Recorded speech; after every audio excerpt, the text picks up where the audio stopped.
Hey, you are listening to Just a Cup on Believe.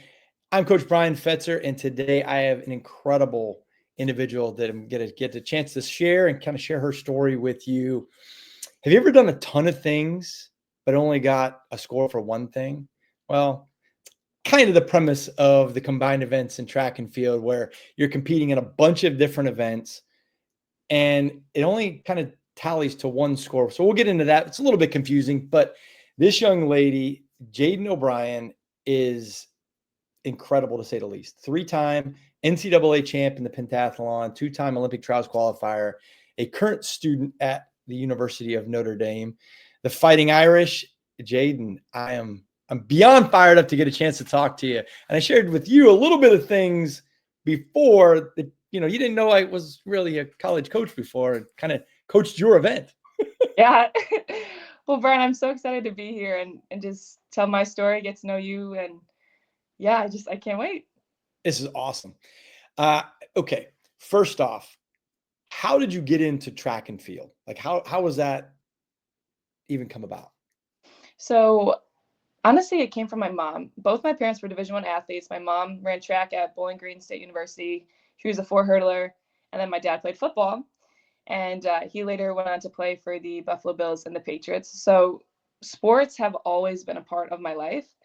But it really wasn't until high school that my mom kind of pushed me into the sport.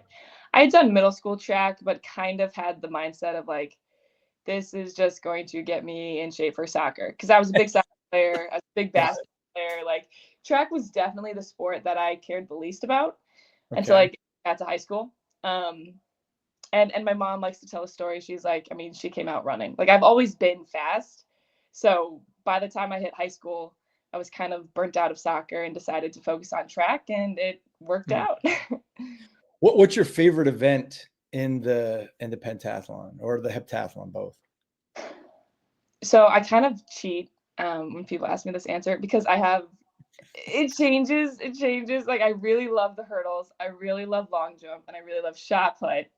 Javelin's getting up there too. So like, I can understand that.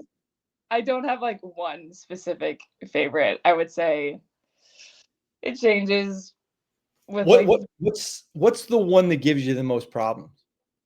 High jump. Why? Yeah. I think so. In high school, I did long jump, both hurdles, 4x4, 4x1. So I had like experience with a decent amount of the events, but high jump was definitely the one I had very little experience in. And I think for whatever reason, it just has taken a while to really understand the form and the technique involved and all that stuff. So we've made a lot of progress. A lot more progress can be made. But I would say high jump is probably my least strong event. I can understand that. It can be very frustrating. Yes. It's very technical, and just a slight turn of your foot can cause some issues. Right. Now, you mentioned your mom being in track and field, and I know she coached you a little bit growing up. Does she still kind of get in your ear and say in critical, say, "Hey, you got to do this better"? That's fun. So in high school, for sure, my mom was like, "Okay, we're doing this. You need to do that. Whatever, whatever." Once I hit college, she was kind of like, she knows what she's doing. I did my job. Let her do her thing. So really, my mom, like, now her biggest help to me is like mental support. Like, she is definitely the person I go to for like to rant about things or to talk about anxiety or anything that I'm dealing with mentally. She's my person. Physically, at this point in my career, I got it, and I have my coach to help me with whatever little tweaks I need to be. So she's kind of handed the reins to Z for sure. I can imagine. Was your dad very, or is he very? You come from professional sports. You kind of you have a thought process about you. Does he kind of give his 2 cents too? Yeah. So so my dad, so I'm one of 7 kids. I have 5 brothers and 1 sister, and my parents have coached us in all the sports. My dad takes over basketball, football, baseball. My mom takes over track. So they like split it. So my mom has more of the track knowledge, obviously, considering who she was back in the day. Right. My dad is more of like I'm going to yell and cheer super, super loud for my kid. I don't fully understand what's going on, but that doesn't matter. Like, I'm going to cheer anyway. So he's gotten a lot better at understanding, like, what a good mark is in long jump, how far a good throw is in shot put. Like, he's learning and he's come a long way. But I think he's just happy to be there and cheer me on. Honestly, he doesn't have as much track knowledge as my mom does. Well, I mean, but guys, we know everything. So, I mean, you keep that in mind, right? Good point. Yeah, for sure. So, the day in the life of an athlete is very unique. Yeah. No question. Mm-hmm. But a day in the life of somebody that does a combined event, and if you're doing 7 events, 5 events, depending if it's indoors or outdoors, in the same competition, you got to kind of spread yourself, and you can't just focus on one thing. Like if you're a quarterback, you're learning how to play quarterback. If you're a 100-meter sprinter, you learn how to sprint. You've got to learn a bunch of different abilities and kind of go through a bunch of different areas. What is a day in the life or a practice in life like for somebody that's doing the uniqueness of what you do? Yeah, well, you start the day as a student, right? So you wake up and you go to school. Class is probably like, for me at least, it was like 4 hours back to back to back. And as soon as I finish, I try to find something to eat, and then I go right to practice. And from practice, like 1:30 to like sometimes 5:30. We're hurdling, we're high jumping, and we're doing an 800 workout. We're shot putting, we're javelin, and we're lifting. Like, we usually split it up 2 to 3 events per day per practice. And then, after that, I'm right back either in the library or at my place doing homework, eating, and going to bed. So your day is very, very disciplined. You have a time you need to be there and a time you're done, and you move on to the next thing. And so I've definitely found that having like I have a designated schedule already set out for me, but being disciplined and like getting things that need to be done at that time done, and then moving on, being able to move on quickly has helped me a lot. So time management. But in terms of like practices and like how you approach being a multi and what practice looks like, having almost like a sponge type of mindset is crucial, I would say, because when you first become a heptathlete, like I did when I entered college, pretty much nothing. Like, you think you know stuff, but then you learn pretty quickly that like, no, you don't know a whole lot. And so absorbing information, absorbing constructive criticism, absorbing, like, or seeing what your teammates are doing well, and then absorbing that, like, learning to absorb has helped me tremendously over the years get to the point where I am now. So it's a whole different type of mindset because you're a whole different type of athlete. Yeah, that makes a lot of sense. When you just mentioned mindset, yeah, do you find that the stresses of doing the multiple events makes it harder, or does it make it easier because you have something to go on to if one doesn't go so well? So I'm a perfectionist, very type A, very, very driven, all that. And so, when something doesn't go well, it's hard for me to like let it go, because I'm like, no, that should have been perfect. Like, I should have done this, I should have done that. But as I've gotten older and more mature, I've had to force myself to get out of that, even though it's natural for me to try to find ways to perfect it and like almost hold on to that. Like, I've had to learn to let it go, because that's what it takes to be a champion. Like, you need to be able to move on. And I think that skill that I've developed over time through a lot of trial and error, for sure, it's just a great life skill also, which I know is going to be super helpful moving forward in my career and later on. But yeah. I could completely understand. I mean, the moving on part, you have to. I mean, if you have a bad high jump, you can't dwell on it. Right. You've got to go into the next because you have a lot more events to do. Exactly. And honestly, something I've found that's been very helpful is after an event that maybe doesn't go how I wanted it to, just being how I am, I get really like mad about it. I just get pissed off. And so I use that energy from being pissed off and I transition that into the next event. So the next event, I'm just like mad. And I'm like, I'm going to get after this thing. I'm going to launch the shot put. I'm going to sprint this 200 with everything I got. So it almost like propels me into the next event, which is just like a strategy I found to be very helpful. Good. You're listening to Just a Cup on Believe. Bryan Fetzer here. I have Jadin O'Brien, who is a track and field athlete at the University of Notre Dame, two-time Olympic trials qualifier, NCAA champion, all-around amazing young lady. And hopefully if you like it, subscribe. You know what? If you don't like it, don't subscribe. Definitely don't like it. Don't strike if you don't like these things. No, I'm just kidding. We would love for you to subscribe, and we'd love for you to share the news and kind of spread it out for a bunch of people so we can continue to share some amazing stories. And talking to Jadin, track and field, typically the Olympics is the culmination of everything.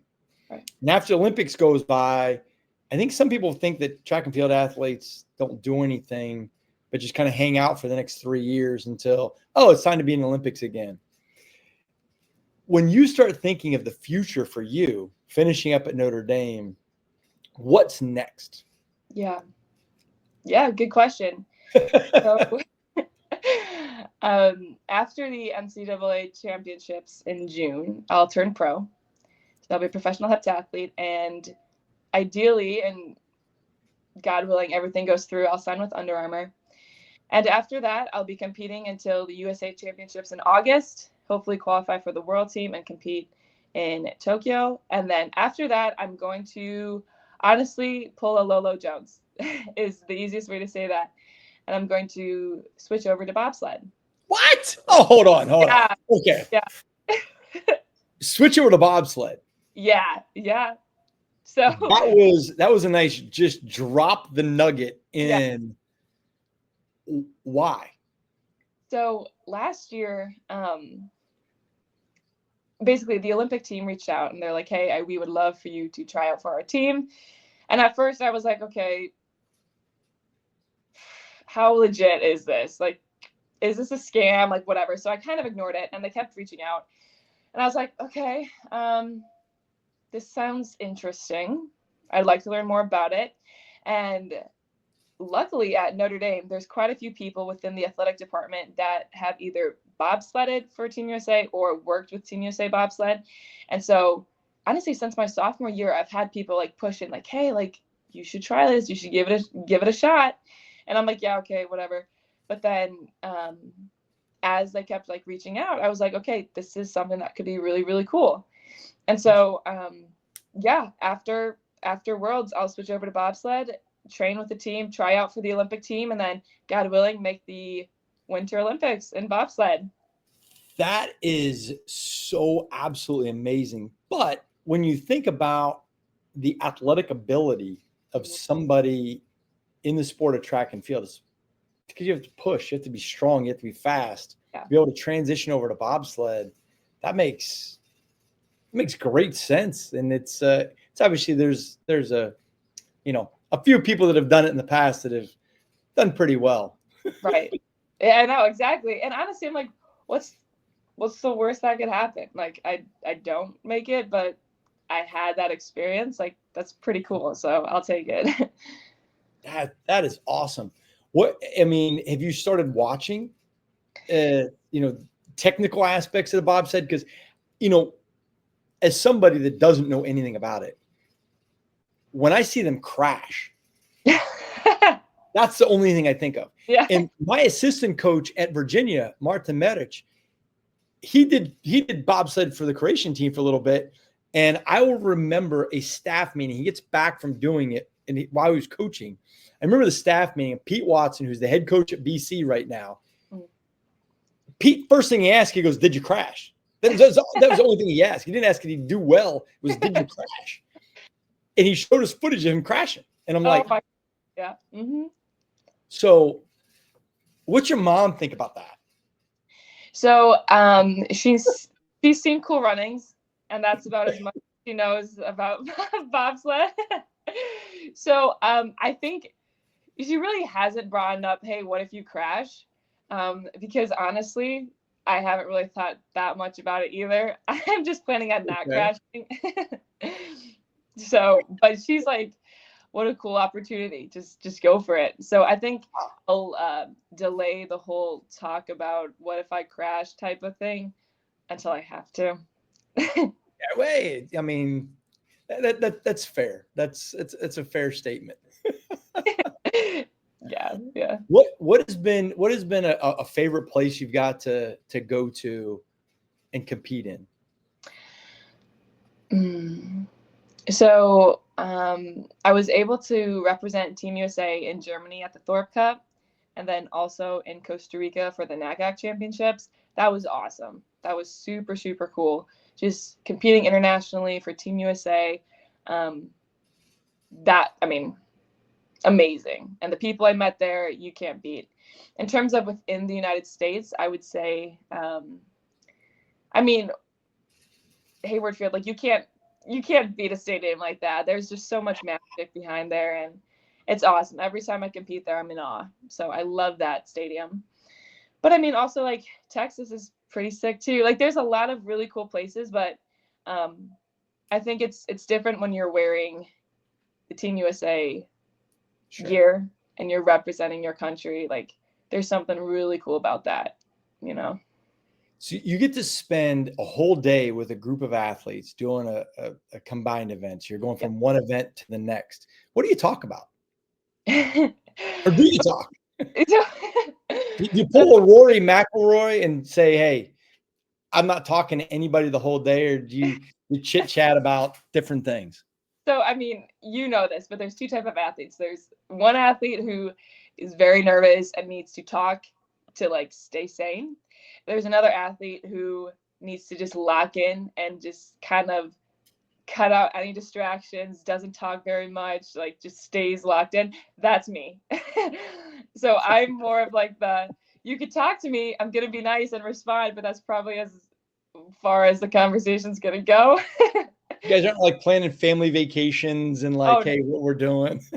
No, but the good thing is like with the heptathlon and like the culture of being a multi-athlete, like everybody is very, very nice. Everybody is supporting each other. We'll cheer for each other. I mean, when it's the big meets, you're going at each other, but it's never like there's never any animosity or smack talking really. It's just like you're there to compete, and once you're done, you're each other's best friends because you just did something very, very hard together. So yeah, but going back to your original question, I'm very nice. I smile. I talk a little bit, but for the most part, I'm very locked in on what I have to do, get the job done, and yeah, that's kind of how I feel. Has things changed much since you started in college to now as an athlete? What I mean, well, obviously there's things change because there's name, image, and likeness, and COVID happened, and all those kind of things. But what has kind of been the biggest shifts or changes that you might have seen? So my whole college career has been honestly a story of overcoming odds, of grit, of determination, all that. So when I got to college, it was the COVID year. So I mean, I was constantly quarantined. Over a month total of quarantining, tore my quad that year. There was just a lot. So that was freshman year. Sophomore year, I got food poisoning at the national meet, had to compete with that. Junior year, won my first NCAA title, but then shortly after got a stress fracture and then had to compete on that at the outdoor nationals. And then senior year, I had the same stress fracture and then torn ligament in my elbow, strained hand, strained hamstring, had to compete on that at ACCs and nationals. So there's just been so many setbacks that I've had to overcome at a very high stakes meets. And so through those experiences, experiencing that right from the get-go as a freshman up until this year has really like transformed me into just a very resilient athlete. And being able to perform at a very high level despite being very, very injured has, while I wouldn't wish it on anyone, and it was just incredibly hard to do in the moment, it's absolutely strengthened my mental toughness and my drive to succeed despite the odds. So I think from where I was as a freshman to where I am now as a grad student, I would say just like my mental toughness and how I view competition and my ability to handle high pressure situations has greatly increased because of what I've gone through. Interesting. Yeah. It's when you put it that way, it makes a lot of sense. I mean, it really makes a lot of sense. When you talk about pressure, one of the things I think of with student athletes now is social media. Yeah. And the fact that what you do on a regular basis can be filmed, can be pictured. I mean, you guys are in the spotlight all the time. What has that been like with the, I'll tell you, the social media pressures? Because also, not only you're also kind of pushed to do stuff on it and be active within the athletic department. How has that been? It's been an adjustment. So I grew up in a household where it was like social media was very limited. We were not on our phone a whole lot. My family prioritized family time, being outside, stuff like that. So we honestly got in trouble for being on our phones too much. And so going into college and then as an athlete and the whole like build your brand, get your name out there, post a lot so you increase engagement, stuff like that. That was a whole different game. And very uncomfortable, honestly, for me. And I've gotten a lot better at it. Amy, my PR lady, she's encouraged it a lot and has been very helpful with it. But it was just a total shift in what I've been used to and what I honestly wanted to do. Like, full disclosure, like posting on social media and being kind of broadcasting my life, I don't like. It's not what I would choose to do. I wouldn't do it if I could. But like as an emerging professional athlete, like there are some things you have to sacrifice. And unfortunately, building your brand and getting your name out there and posting consistently so that Under Armour and Nike and companies like that can see that you're consistent on your posts and that you reach people and that which will help them. Like that is a sacrifice you have to make to kind of set yourself up for a better life later on. Absolutely. But it's, it's not easy. It's not super fun. And you do have to protect yourself because being constantly on social media has negative effects on mental health, on overall wellness. Like you got to watch it. So. Very much so. Do you see, or have you talked to some student athletes, you see teammates or others, maybe NCAA wise, that have really kind of got so caught up in social media that's affected their performance or affected just them personally? I would say I've had conversations with teammates where I like from the outside can't see it happening to them, but they like have told me, gosh, like I'm constantly comparing myself to these people and like, gosh, like look at her, like she looks like that, like I need to look like that. Like we've had like problems in the past, like with friends, not necessarily just on my team, but elsewhere, where like eating problems have happened because of comparison to other people. And it's like, that's not good, like that's really not good. And it's easy to get carried away. It's so easy because when you scroll, sometimes it's relaxing and then you just get carried away and then problems stem from that. So there have definitely been problems where like teammates and friends have been negatively affected by just like scrolling. Interesting. Hey, so I'm going to shift things up now. And now I'm going to stick some pressure on you a little bit. Okay. And make it a little funny, a little fun after we get some pretty deep stuff. I'm going to give you, I want short, quick answers. I'm going to do 5 things, and you just say the first things that kind of come off your head. Got it. We'll start off with the easy first one. Track and field. Fast. Injuries. Many. Mental resilience. I'm good at it. Does that count? That's more than one word. That's good. Favorite food. Fruit. Favorite place you'd want to go. Disneyland. Touchdown Jesus. Awesome. Hey, you talk about Notre Dame. You got to throw the last one in there, right? Yeah. I mean, it's iconic. Come on. It is. Whoever dubbed Touchdown Jesus, massive kudos to them, because that's really funny. It's awesome. In a lot of ways, really funny. Do you get to spend time? I mean, obviously, Touchdown Jesus is so iconic with football at Notre Dame. As a student athlete, do you get to spend time with other student athletes and have fun with them? And just, I mean, is there a favorite game or something that you go to other than, running track? Yeah. Oh, yeah, for sure. Like, Notre Dame really prides itself in a family atmosphere with other student athletes, but also just regular students. Not to like make that sound like a bad thing, but like regular students. Like, Sure. Just Notre Dame is truly a family, and that's what they promote. That's what they broadcast, and it's true. And so, like, we don't have athlete dorms. We have dorms with non-athletes and athletes. Like, everyone is together. But in terms of just like the student athlete culture, there's so many things where like we'll have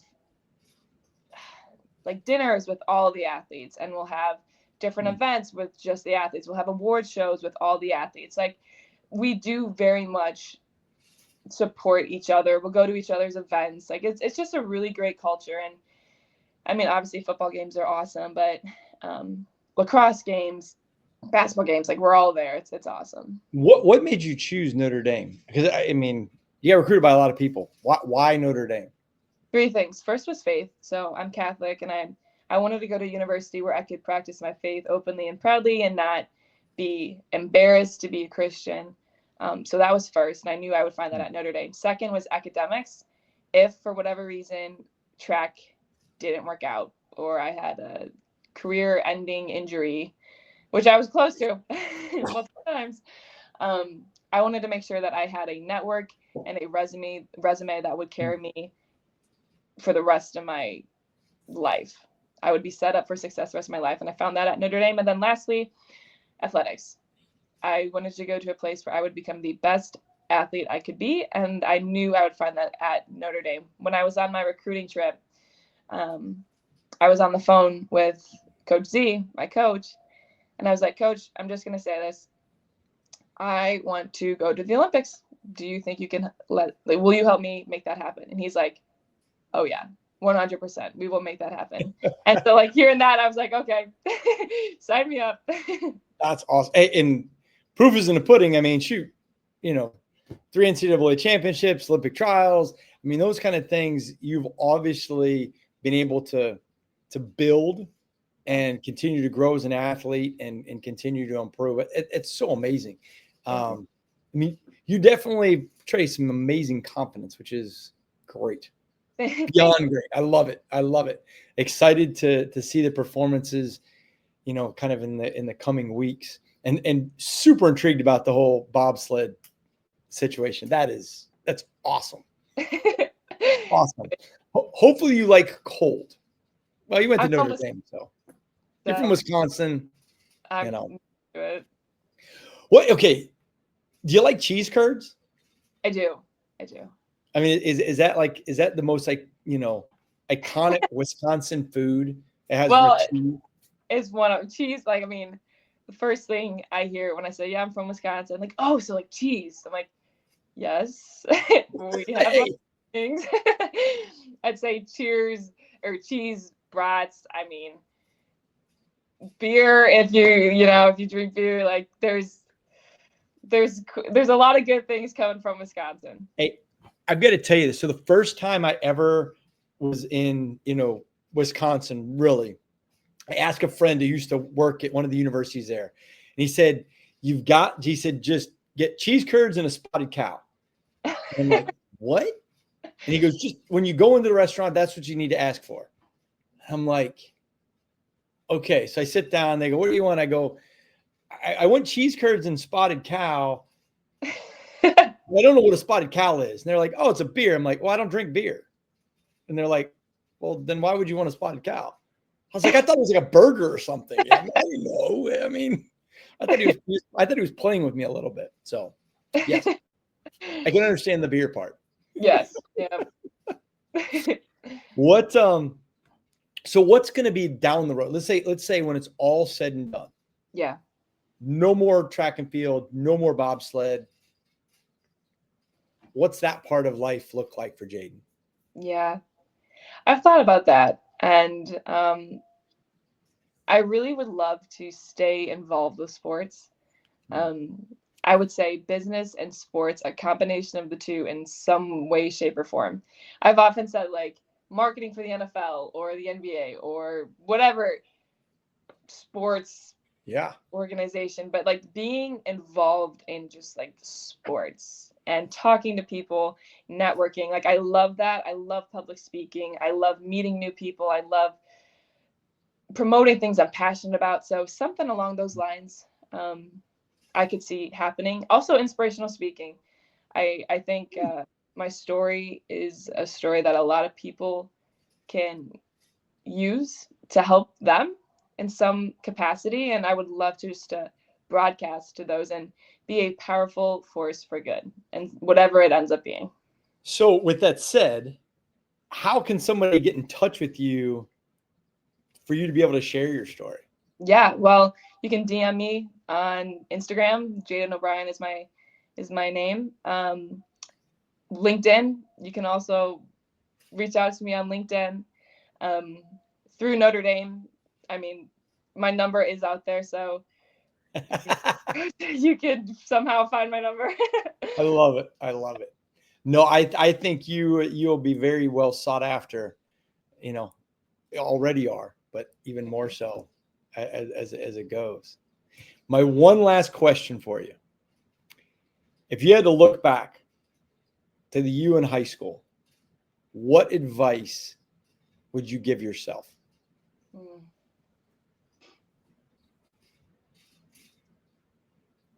So I've come to believe this, and it's been hard for me to do, but as I've gotten older, it's become more natural. But I would say like trust yourself.